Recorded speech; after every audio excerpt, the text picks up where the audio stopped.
بالله من الشيطان الرجيم. بسم الله الرحمن الرحيم. إن الحمد لله نحمده ونستعينه ونستغفره ونعوذ بالله من شرور أنفسنا وسيئات أعمالنا. من يهده الله فلا مضل له ومن يضلل فلا هادي له، وأشهد أن لا إله إلا الله وحده لا شريك له، وأشهد أن محمدا عبده ورسوله صلى الله عليه وآله وأصحابه وسلم تسليما كثيرا. أما بعد، د سرور کائنات صلى الله عليه وآله وسلم د ژوند لسمه فتا.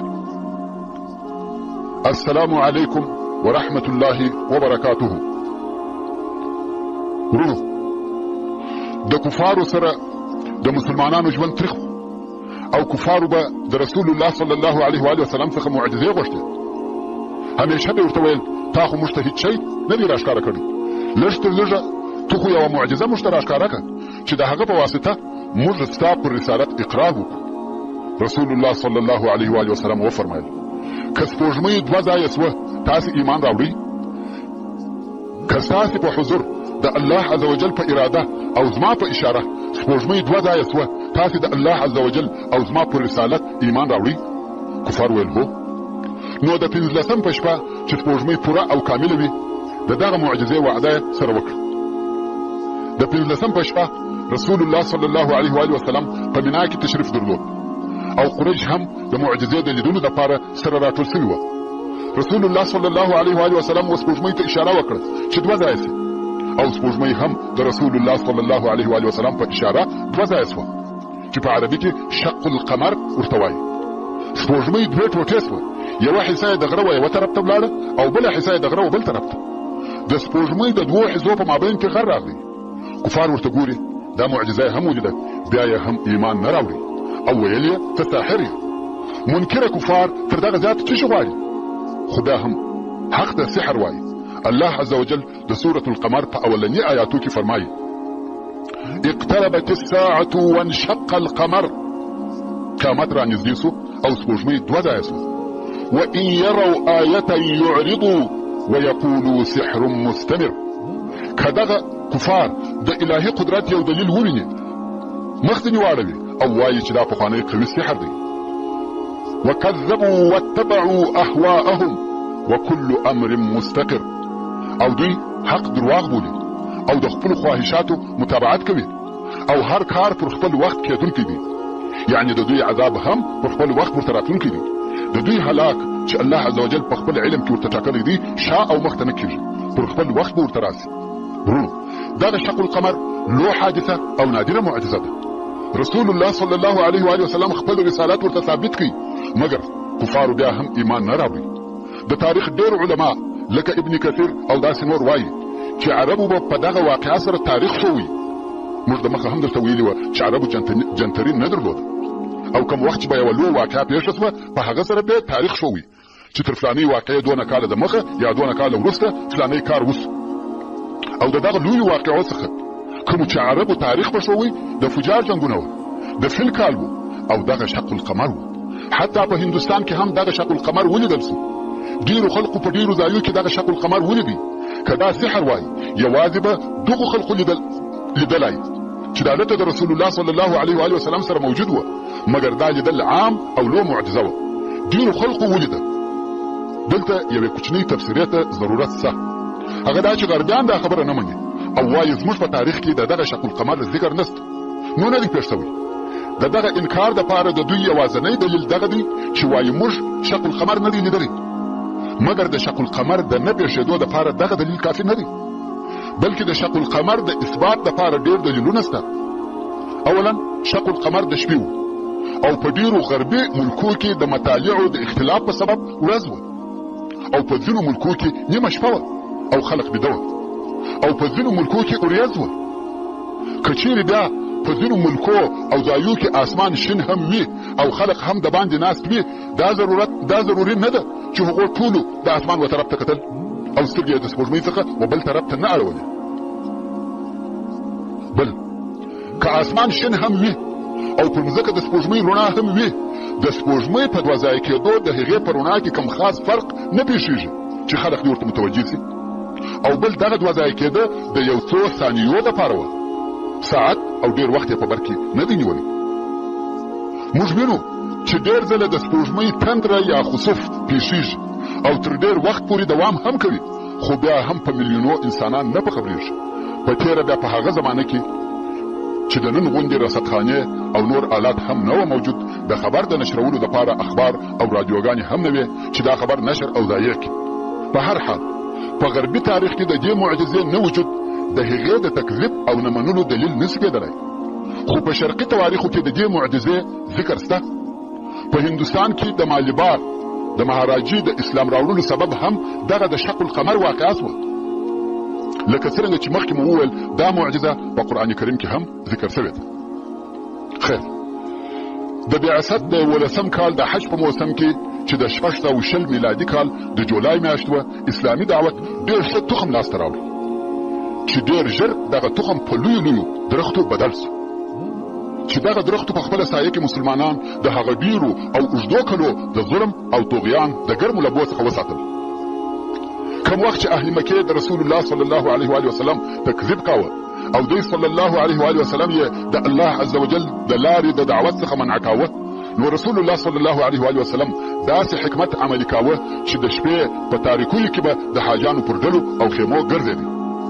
دا د دې لپاره چې د صلی الله علیه و وسلم او د دغه ډلو په مابین کې د مکې مکرمې د مشرکانو څخه څوک نه وي موجود. نو یوه شپه رسول الله صلی الله علیه و وسلم چې ابوبکر صدیق رضی الله تعالی عنه یې ملګری و راووتی، د زهل او شیبان ابن ثعلبه د قبیلې و خیمو ته ورغلی، د اسلام او توحید په باره کې خبرې ورته وکړې. وروسته د ابوبکر صدیق رضی الله تعالی عنه او د زهل د قبیلې د یوه سړي په مابین کې ډېر معقول او په زړه پورې سوال او جواب وشو، خو بیا هم دغو خلقو د اسلام د قبلولو څخه انکار وکړ. او بیا رسول الله صلی الله علیه و وسلم په مینا کې د عقبې سره تېرېدی. هلته یې د څو نفرو آواز واورېدی چې په خپل مابین کې خبرې سره کولې. رسول الله صلی الله علیه و وسلم و هغو نفرو ته ورغلی. دا خلق 6 نفره وه او د یثرب د ځوانانو څخه وه، ټوله د خزرج د قبیلې څخه وه. څوک وایي چې 12 نفره وه، خو 6 یې یقیني دي. ورونو دغه 6 نفره ډېر مهم دي. دغه نفر د اسلام هغه صالح تخم دی او د دغو نفرو نمونه داسې دي: اسعد ابن زراره چې د بني نجار څخه و، عون ابن الحارث ابن رفاعه ابن عفراء چې د بني نجار څخه و، رافع ابن مالک ابن عجلان چې د بني زریق څخه و، قطبه ابن عامر ابن حدیده چې د بني سلمه څخه و، عقبه ابن عامر ابن نابی چې د بني حرام څخه و، جابر ابن عبد الله ابن رئاب چې د بني عبید ابن غنم څخه و. د اهل یثرب لو خوشبختي دا وه چې دوی به د مدینې منورې د یهودو څخه اورېده چې یو نبي د نبیانو په دغه اوس وختو کې مبعوث کیږي، هغه به راووځي او موږ به متابعت وکړو او بیا به د هغه نبي په ملګرتیا موږ تاسې داسې ملکو لکه د عادیانو او سمودیانو وژنه. خیر، رسول الله صلی الله علیه و وسلم و دغو نفرو ته ورغلی او ویل تاسې څوک یاست؟ هغو ویل د خزرج د قبیلې څخه یو. رسول الله صلی الله علیه و وسلم وفرمایل نه کښېنئ چې یو څه خبرې درته وکړم؟ هغو ویل هو کښېنو. نو رسول الله صلی الله علیه و وسلم ورسره کښېنستی، خپل دعوت او د اسلام حقیقت یې ورته بیان کړي، وحدانیت ته یې راوبلل، قرآن مجید یې ورته ووایه. دغه نفرو په خپل مابین کې سره وویل والله دا هغه نبي دی چې یهود تاسې په هغه سره بیروي. کوشش وکړئ چې یهود تر تاسې د مخه نسي، د ده دعوت قبول کړئ او مسلمانان سي. که یهود په اسلام راوړلو کې تر موږ د مخه سوه، هغه به راسره وکړي چې دوی وایي، نو یا تاسې تر هغو د مخه سئ، د رسول الله صلی الله علیه و وسلم متابعت وکړئ او اسلام قبول کړئ. ورونو دا څنګه قصه وه چې یهود به اهل یثرب په بیرول؟ هغه داسې د مدینې منورې ټول اوسېدونکي پر 3 حصو ویشل سوي وه. یوه حصه د اوس قبیله وه، بله حصه د خزرج قبیله وه او درېیمه حصه یهود وه. او یهود بیا په خپله پر 3 قبیلو ویشل سوي وه: بني قریظه، بني قینقاع او بني نضیر. که څه هم هلته نور انفرادي یهود وه چې د دغو قبیلو څخه نه وه، خو هغه لږ وه. عمده او اساسي یهود دغه 3 قبیلې وه او ټوله یهود د نفوسو په حساب د مدینې منورې 3مه حصه نفوس وه. د اوس قبیله هم د مدینې منورې د نفوسو 3مه حصه نفوس کېده همدارنګه د خزرج قبیله د مدینې منورې د نفوسو درېیمه حصه کې ده. نو مدینه منوره په برابر او مساوي شکل درو حصو ته ویشل شوې وه چې یهود د اوس قبیله او د خزرج قبیله وه، او دغه درو قومو څخه یو هم پر مدینه منوره نسوای امیر کېدلی، ځکه ټول اقلیات وه او سره برابر وه. نو مدینې منورې عمومي مشر او د ټولو دپاره یو امیر هم نه درلودی، او دغه درو قبیلو به همیشه د حاکمیت دپاره جنګونه سره کول. خو په دغه وختو کې به یهودو و دا نورو قومو ته چې اوس او خزرج وه ویل د نبي آخر زمان د بعثت وخت رانږدې دی، که هغه مبعوث کړه سو موږ به د هغه متابعت وکړو او تاسې به حلال کړو. داسې حلالېده لکه د عادیانو او سمودیانو چې ټول هلاک سوه. دغه نورې قبیلې به د آخري نبي په راتګ سره بیرولې چې کوم وخت چې هغه نبی راسي نو موږ به د هغه د متابعت په سبب پر مدینه منوره حاکم سو او تاسې ته به بیا هغه وخت جزا ده. اوس چې د خزرج د قبیلې حاجانو د رسول الله صلی الله علیه و وسلم خبرې واورېدې، ویل هغه دغه نبی او دغه دین دی چې یهود موږ په بیروي. پام کوئ چې یهود تر تاسې د مخه و دغه دین ته داخل نسي.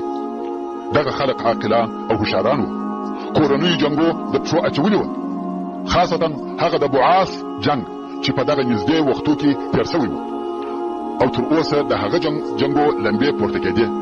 او دا یې امید و چې د رسول الله صلی الله علیه و وسلم د دین او دعوت خبرې د دوی دپاره د صلح او آرام ژوند سبب وګرځي. نو دغه د خزرج د قبیلې خلقو وویل موږ تر شا داسې قوم پرې ایښی دی چې د هیڅ قوم په مابین کې به دونه شر او عداوت نه وي لکه زموږ د قوم په مابین کې چې سته. او دا مو امید دی چې الله جل جلاله به په تا سره راټول کړي. موږ چې ولاړ سو خپل قوم به هم ستا و دین ته راوبولو، او دغه ستا د دین دغه احکام به پر عرض کړو کوم چې موږ قبول کړو. که الله عز وجل دوی پر تا راټول کړه نو به په موږ کې تر تا هیڅوک عزتمن نه وي. دا نو رسول الله صلی الله علیه و وسلم د اسلام احکام او قرآن مجید ورښوول. کوم وخت چې دغه خلق مدینې منورې ته تله د ځانه سره د اسلام رسالت ورسره یووړي او هلته یې د اسلام په نشرولو شروع وکړه. په مدینه منوره کې د انصارو د کورو څخه داسې کور نسو پاته چې هلته دې د رسول الله صلی الله علیه و وسلم خبرې نه کېږي. اوس نو مدینه منوره پر دغه خپل حال پرېږده چې د اسلام معطره او خوشبویه نسیم وکښچلیږي. بیرته دلته مکې مکرمې ته راسه. محترم ورونو، د مخه تر دې چې د واقعې په تفصیل شروع وکړو، اول به د اسراء او معراج ترجمه درته بیان کړم. د علماو په اصطلاح د مکې مکرمې څخه تر بیت المقدس پورې دغه سفر ته اسراء ویل کېږي، او بیا د هغه ځای څخه تر سدرة المنتهى پورې تګ او سیاحت ته معراج ویل کېږي. او ځینې وختونه که یو هم یاد سي، مثلا یوازې اسراء یا یوازې معراج وویل سي، دغه دواړه سفرونه ځینې مراد او مقصد دي. او اوس قصې ته متوجه سي. رسول الله صلی الله علیه و وسلم په دغه مرحله کې دی چې دعوت یې د کامیابۍ او تکالیفو په مابین کې رهي دی، او په ډیرو لیرو آفاقو کې د امید ضعیفه ستوري ورته ځلېده چې د اسراء او معراج واقعه پیښه شوه. الله عز وجل په دغه واقعه سره خپل رسول صلی الله علیه و وسلم معزز او مکرم کړي، او زړه یې نور هم ور آرام کړي. او د معراج د وخت او تاریخ په تعینوالي کې څو مختلف قولونه شته. څوک وایي چې اسراء او معراج د نبوت په اول کال کې و، چې دا قول امام طبري اختیار کړی دی. څوک وایي چې دغه واقعه تر بعثت 15 کاله وروسته و، چې امام نووي او امام قرطبي ودغه قول ته ترجیح ورکوي.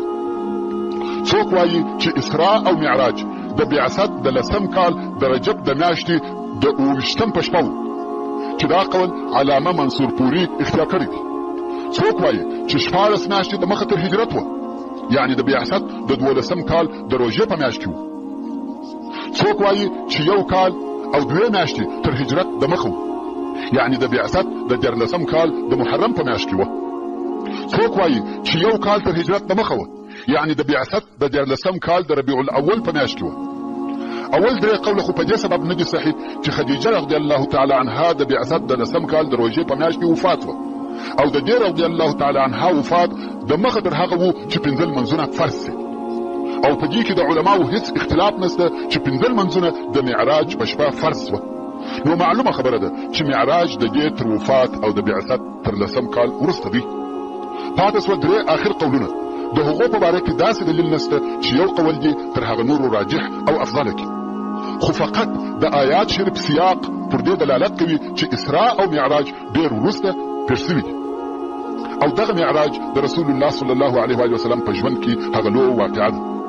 معراج زموږ په دین او اسلام کې لو او عجیبه واقعه ده او دغه معراج د دې سبب دی چې موږ بیت المقدس مقدس بولو او د بیت المقدس په باره کې د الله عزوجل دا قول نازل شوی دی چې د سورة بني اسرائیل په شروع کې فرمایي سبحان الذي أسرى بعبده ليلا من المسجد الحرام إلى المسجد الأقصى الذي باركنا حوله لنريه من آياتنا إنه هو السميع البصير.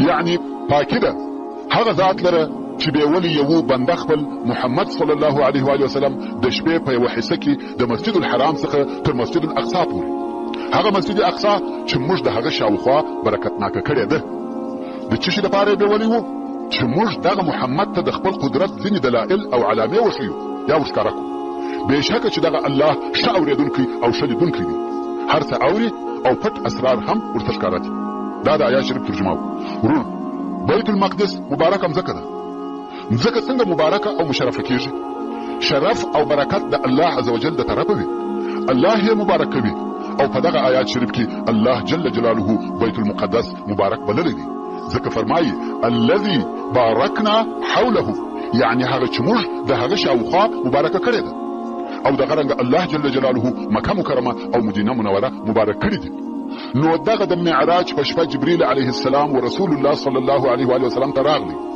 رسول الله صلی الله علیه و آله وسلم د کعبه شریف د حتم سره بدو که څه هم ځینې علما وایي چې اسراء او معراج د ام هانی د کور څخه و مګر دا حدیث په بخاری شریف کې صحیح حدیث دی چې رسول الله صلی الله علیه و آله وسلم د کعبه شریف د حتم سره بدو او جبريل علیه السلام ورته راغلی راویښ کړي چې هغه لوی سفر د اسراء او معراج سفر شروع کړي او د جبريل علیه السلام سره یو حیوان ورسره و رسول الله صلی الله علیه و آله وسلم فرمایي چې دا حیوان تر خره لوی او تر غاتري یا قچري کوچنی و دا خو دغه حیوان د جسم یا بدن اندازه و مګر تعجب یې په تیزوالي کې و یو غورځېده د سترګو د دید پر اندازه و سرعت او چابکي تر تصور زیات و خیر کوم وخت رسول الله صلی الله علیه و آله وسلم راوښتو جبريل علیه السلام ویل پر دغه براق سپورسه رسول الله صلی الله علیه و آله وسلم سپورسو او براق د بیت المقدس و طرف ته حرکت وکړي په لږ وخت کې بیت المقدس ته ورسېدی رسول الله صلی الله علیه و آله وسلم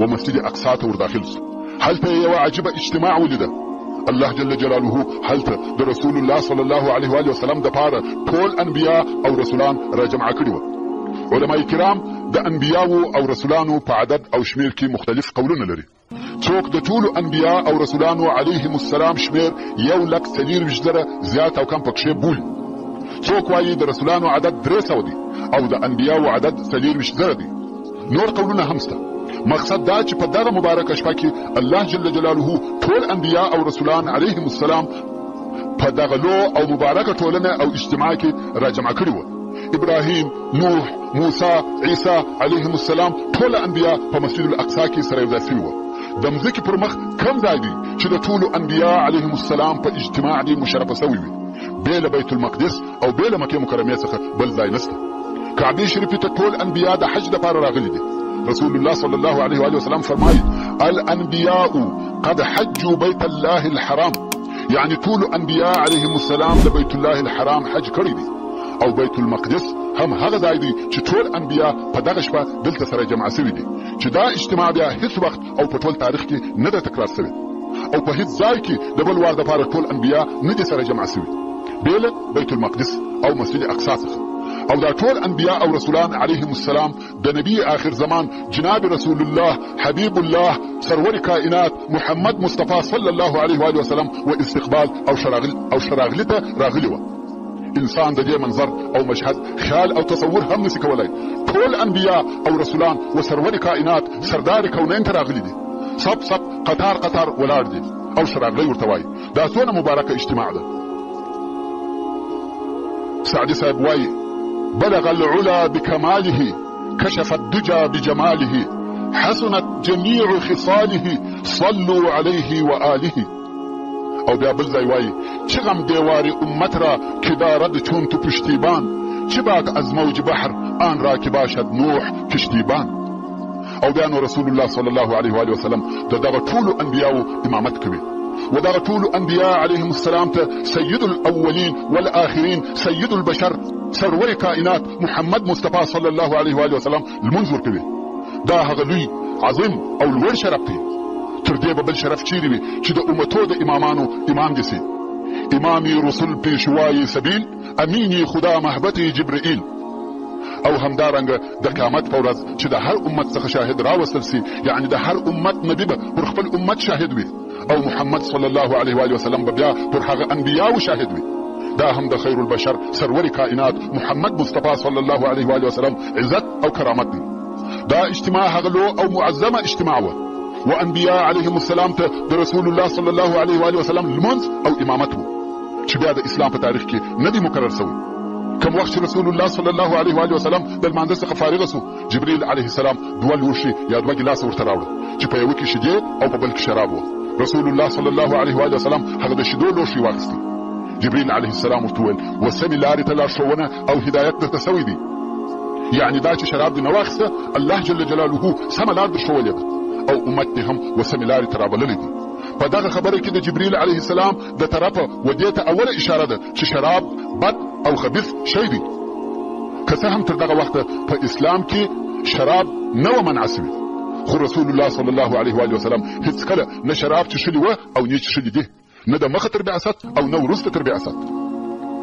تر دغه لمانځه او د انبیاء علیهم السلام تر ملاقات وروسته معراج راوړل سو. د معراج وصف او تعریف موږ ته نه دی سوی. هلته په کتابو کې هم صحیح تعریف او صحیح دلیل نشته چې معراج څه شی دی. بې له دې څخه چې عرب د معراج لفظ د زینې دپاره استعمالوي، یعنی عرب و زینې ته معراج وایي. نو معراج یو قسم زینه ده، خو که دلته معراج د زینې په معنا سي نو داسې زینه ده چې بشر یې نه پېژني. یوه خاصه زینه ده چې د هغه په حقیقت بشر نه پوهیږي او نه پوهېدلی سي. نو دغه معراج چې د هغه حقیقت موږ ته نه رامعلومیږي ورسول الله صلی الله علیه و آله وسلم ته کښېښول سو او رسول الله صلی الله علیه و آله وسلم په دغه عجیبه او غریبه زینه کې وختې چې په څو لحظو کې رسول الله صلی الله علیه و آله وسلم و اول اسمان ته ورسېدی. دغه مسافې چې تر قیاس لوړې او تر حساب تیرې دي په څو لحظو کې طی سوې. ورونو موږ د دغه کون نه په لویوالي خبر یو او نه د دغه لیرو مسافو اندازه راته معلومیږي. موږ ته د کون او د هغه د پراخوالي په باره کې هیڅ معلومات نشته. موږ انسانان که غربیان دي که شرقان چې هر څه پر لا اوري او را اوري دا ټوله د کون یو جز دی. د نن ورځې د کون علما موږ ته د کون مسافه په ضوئي کال سره راښیي. موږ د مځکې مسافه په کیلومترو سره بیانوو، خو بالمقابل کون دونه پراخه دی چې په کیلومترو یا نورو اندازو سره نسي ښوول کېدلی. نو د کون علماو د کون د مسافې د اندازه کولو دپاره ضوئي کال ايښی دی. ضوئي کال څه شی دی؟ ضوء یعنی رڼا او روښنایي، لکه د لمر رڼا یا شعاع. نو ضوئي کال و هغه مسافې ته ویل کیږي چې هغه مسافه په یو کال کې روښنایي طی کولی سي. اوس نو که زه وغواړم چې د ضوء یا روښنایي سرعت یا چابکي در وښیم نو به داسې درته ووایم چې د لمر روښنایي د لمر څخه بیا تر مځکې پورې په 8 دقیقو کې را رسېږي. موږ داسې نسو ویلی چې لمر د مځکې څخه 100 کیلومتره لرې دی، بلکې موږ وایو چې لمر د ضوئي کال په حساب د مځکې څخه 8 دقیقې لرې دی. نو د هغه مسافې د لرېوالي دپاره څه فکر کولی سي چې هغه په یوه ضوئي کال کې طی کېږي. د نن ورځې د علم فلک معلومات و دې اندازې ته رسېدلي دي چې په کون کې داسې نجوم او ستوري شته چې زموږ څخه په زرو میلیونه ضوئي کلو لرې دي، او دا ټوله بیا هم د کون یو جز دی، ټوله کون نه دی، بلکې کون نور هم تر دې ډېر لوی او پراخه دی. دغه سفینه یا اپولو چې په فضا ته لیږل کېږي د دې تګ او سرعت په یوه ساعت کې تر 3000 کیلومتره زیات دی. که دغه اپولو یا فضایي سفینه په دغه خپل سرعت رهي وي 3 کاله په بر کې نیسي چې و هغه نږدې ترین کوکب ته چې موږ ته تر ټولو کواکبو او نجومو رانږدې دي ورورسېږي. هغه تر ټولو تیزه او تر ټولو چابکه سفینه یا اپولو چې بشر جوړه کړې ده هغه پس له 3 کلو څخه و هغه نږدې ترین ستوري ته رسېږي. اوس نو ته و هغه بې حسابه مسافې ته فکر وکړه چې رسول الله صلی الله علیه و آله وسلم تر آسمانه یا لوړ تر هغه په دغه څو لحظو کې قطع کړه. دا کومه معجزه ده؟ دا د الله عز وجل کوم قدرت دی چې موږ ته په دغه معراج کې راښکاره کړي. دا لوی اعجاز او معجزه ده چې دغه لرې مسافه په دغه لږ وخت کې قطع کیږي.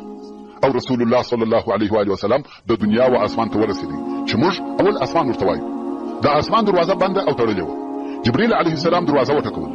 د دروازې محافظ ویل څوک یې؟ ویل جبريل. محافظ ویل بل څوک تر سره شته؟ ویل هو محمد را سره دی صلی الله علیه و آله وسلم. د دروازې محافظ ویل امر نه دی راته سوی چې بې له ده څخه یې و بل چاته ورخلاصه کړم. د اسمان دروازه بنده وه و بل چاته نه خلاصېده بې له هغه چا څخه چې الله جل جلاله اجازه فرمایلې وه، او اجازه هم بې له محمد صلی الله علیه و آله وسلم د بل چا دپاره نه وه. دروازه خلاصه سوه او زموږ امام او پیشوا سرور کائنات جناب رسول الله صلی الله علیه و آله وسلم و اول اسمان یعنی د دنیا اسمان ته داخل سو. هلته عجیب او نادر شیان ولیده. ملائکې ولیدې. ورونو اسمان په خپله د دود پر قسم دی، او دا چې پر دغه اسمان څنګه ملائکې ګرځي او هلته دروازې سته موږ نه پوهېږو. دا د خالق قدیر کارونه دي. ان الله على كل شيء قدیر. او رسول الله صلی الله علیه و آله وسلم هلته یو سړی ولیدی، ډېر جګ سړی چې شپېته ذراع یې جګوالی و. ذراع د پخوانۍ زمانې د اندازه کولو آله وه، لکه د نن ورځې متر، او ذراع تر متر کمه ده، تقریبا نیم متر کېږي. نو د متر په حساب د دغه سړي جګوالی 30 متره و. او د دغه جګ سړي پر شاوخوا نور ډېر زیات خلق و. دغه نفر چې د راسته طرف خلقو ته وګوري وخاندي، او کوم وخت چې د چپه طرف خلقو ته وګوري وژاړي. رسول الله صلی الله علیه و آله وسلم په تعجب کې سو. ویل یا جبريل دا څوک دی؟ جبريل علیه السلام ویل دا ستا پلار آدم علیه السلام دی.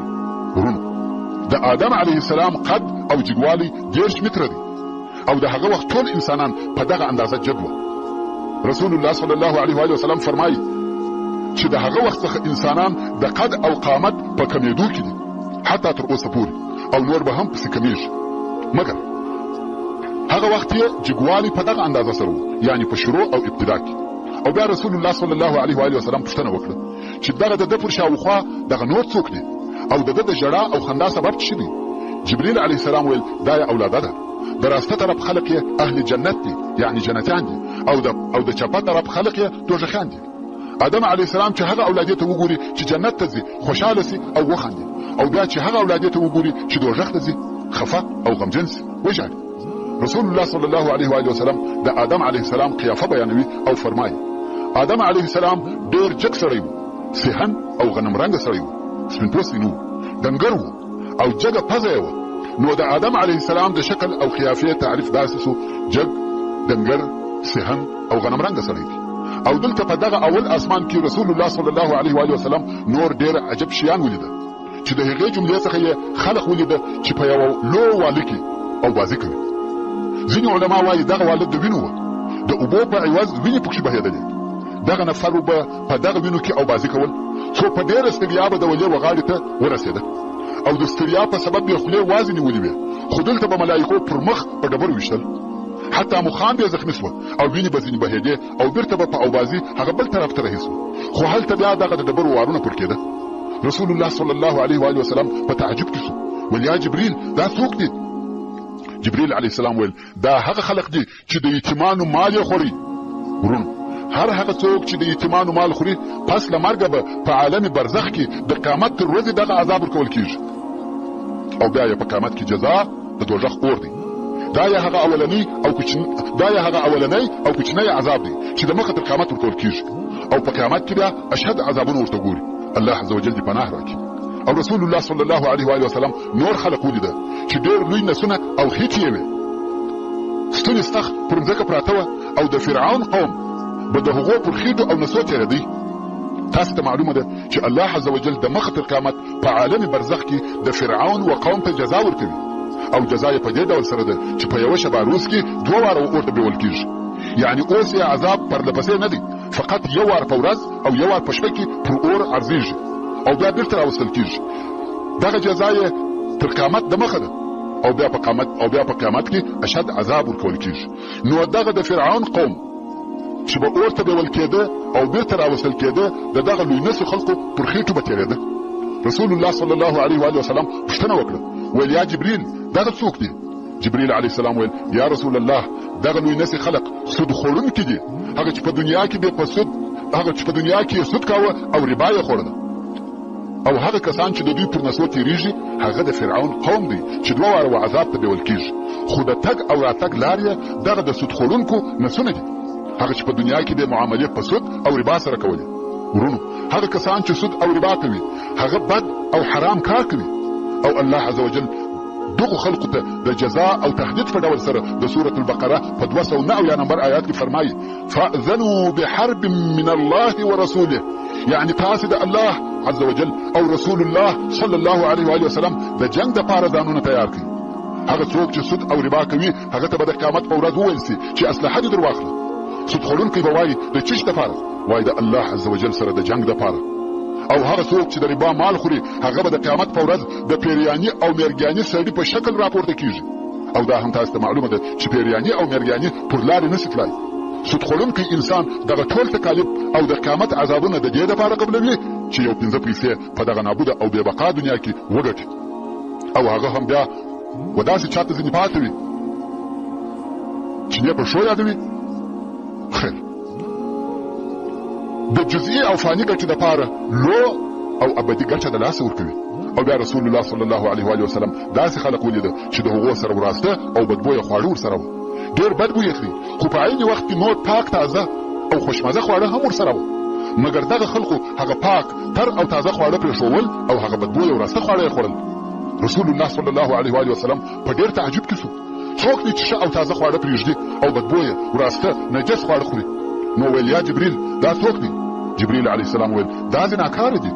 هغه زناکار چې حلاله او پاکه زوجه به پرېښول خو خبیث او نجس ناروا ته به رجوع کول.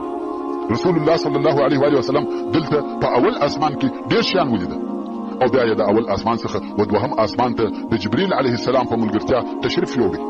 هلته هم نور ډېر عجیب شیان ولیده چې پر هغو سربیره یې 2 مشرف او معزز انبیا هم ولیده چې یو عیسی علیه السلام او بل یحیی علیه السلام وو. دواړه ځوانان او الله عز وجل ته مقربه انبیا وو. رسول الله صلی الله علیه و آله وسلم د عیسی علیه السلام د شکل او قیافې وصف داسې بیانوي. عیسی علیه السلام په رنګ سور وو، یعنی د مخ رنګ یې د سپینوالي څخه وسوروالي ته مایل وو. نه جګ او نه ګردی وو، یعنی میانه قده وو. پر مخ یې ډېر خالونه درلوده. کم وخت چې به سر وښوراوه ستا به داسې خیال سو چې د وریښتانو څخه یې اوبه څڅېږي، یعنی وریښتان یې لکه لانده داسې معلومېده، که څه هم هغه به نه وه لانده. دا د عیسی علیه السلام وصف او شایست دی چې رسول الله صلی الله علیه و آله وسلم یې وموږ ته بیانوي. او بیا رسول الله صلی الله علیه و آله وسلم و درېیم اسمان ته تشریف یووړي. هلته یې یوسف علیه السلام ولیدی. رسول الله صلی الله علیه و آله وسلم فرمایي والله ما رأيت اجمل منه، یعنی قسم په الله تر هغه شایسته مې نه دی لیدلی. او فرمایي و هغه ته نیم شایست ورکول سوی و. څنګه نیم شایست؟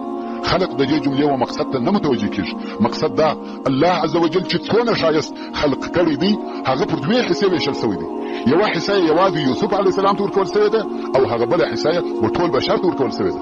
نو ته و دې جمال او شایست ته فکر وکړه. د مصر ښځو پر زلیخا ملامتي ویل چې زلیخا د خپل مرئي څخه نفساني غوښتنه کړې ده. نو زلیخا و هغو ښځو ته مېلمستیا جوړه کړه. ښځو ته یې میوې او چړې کښېښولې. نو یې یوسف علیه السلام ته وویل ورسه. کم وخت چې دی علیه السلام ورغلی هغه ښځې دا د ده و بې مثاله ښایسته په حیرت کې ډوبې سوې. په خپلو ځانو نه پوهېدې، مبهوته او بې حاله سوې. نو د میوې په عوض کې خپل لاسونه په چړو پرې کول. الله عز وجل دا د دوی حال موږ ته په قرآن مجید کې بیانوي او فرمایي فلما رأینه اکبرنه. کم وخت چې دغه ښځو یوسف علیه السلام ولیدی ډېر زیات ښایسته یې وبلئ. وقطعن ایدیهن، او پرله پسې خپل لاسونه پرې کول. الله عز وجل داسې ونه فرمایل قطعنا ایدیهن، یعنی د طاق په زور سره یې ونه ویل، ځکه په دغه صورت کې مقصد یو وار پرې کېدل دي، بلکې د طاق په شد سره یې وفرمایل چې ترجمه یې 2 واره پرې کېدل دي. نو هغو ښځو په تکرار سره خپل لاسونه په چړو پرې کول او په ځان نه پوهېږي. وقلنا حاشا لله ما هذا بشرا. او دغه ښځو وویل الله د عجز او نقصان څخه پاک دی، دغه ځوان انسان نه دی. ان هذا الا ملک کریم، نه دی دغه ځوان مګر ملائکه مکرمه. دا شکل د بشر شکل نه دی، بلکې لکه شایسته ملکه. د یوسف علیه السلام شایست په دغه اندازه و، مګر د ده علیه السلام درجه د ده د شایست په سبب نه ده، بلکې درجه په نبوت او په هغه علم او حکمت کې ده چې الله عز وجل وده ته ورکړې وه. او بیا رسول الله صلی الله علیه و آله وسلم وسلم اسمان ته تشریف یووړ او هلته ادریس علیه السلام ولیدي. هغه شراغلی ووایي او بیا د هغه ځای څخه و پنځم اسمان ته ولاړ. رسول الله صلی الله علیه و آله وسلم فرمایي چې هلته مې هارون علیه السلام ولیدي، یو عزتمن شیخ او معتبر سړی و. او بیا رسول الله صلی الله علیه و آله وسلم و شپږم اسمان ته تشریف یووړ او هلته مکرم رسول کلیم الرحمن موسی کلیم الله ولیدي. او بیا نو رسول الله صلی الله علیه و آله وسلم و اوم اسمان ته تشریف یووړ او هلته بیت المعمور ولیدي. بیت المعمور د اهل سما کعبه ده، لکه څرنګه چې زموږ د مځکې د انسانانو دپاره کعبه سته، لمونځ ورته کوو، طواف پر کوو، همدارنګه د اهل سما دپاره کعبه سته چې بیت المعمور ورته ویل کیږي. او الله جل جلاله دغه بیت المعمور د سورة الطور په 4 نمبر آیات کې ذکر کړی دی. رسول الله صلی الله علیه و آله وسلم دغه بیت المعمور په باره کې فرمایي د ورځې او یا زره ملکې طواف پر کوي او هغو ملائکو ته بیا د قیامت تر ورځې بل نوبت نور رسیږي. هر ورځ نور نوي او یا زره ملکې د طواف دپاره ورته راځي. وما يعلم جنود ربك الا هو، دا د الله جل جلاله مخلوق او لشکري په خپل الله جل جلاله تور معلوم دي. او دغه اوم اسمان په ملائکو ډک او ټول ملائکه د الله جل جلاله په عبادت مشغوله وي، څوک پر سجده، څوک پر رکوع او چا تسبیحات ویل. رسول الله صلی الله علیه و آله وسلم فرمایي چې په دغه اوم اسمان کې یو لویش ځای نه مګر هلته ملکه وه او الله عز وجل ته سجده یا عبادت کاوه. او رسول الله صلی الله علیه و آله وسلم فرمایي دلته مې یو سړی ولیدی چې و بیت المعمور ته یې تکیه کړې وه او هغه سړی تر هر چا دغه ستاسې د ملګري سره مشابه و. ستاسې ملګري د لفظ څخه د رسول الله صلی الله علیه و آله وسلم خپل ځان مقصد و، یعنی هغه سړی په رنګ او شکل کې زما مشابه و.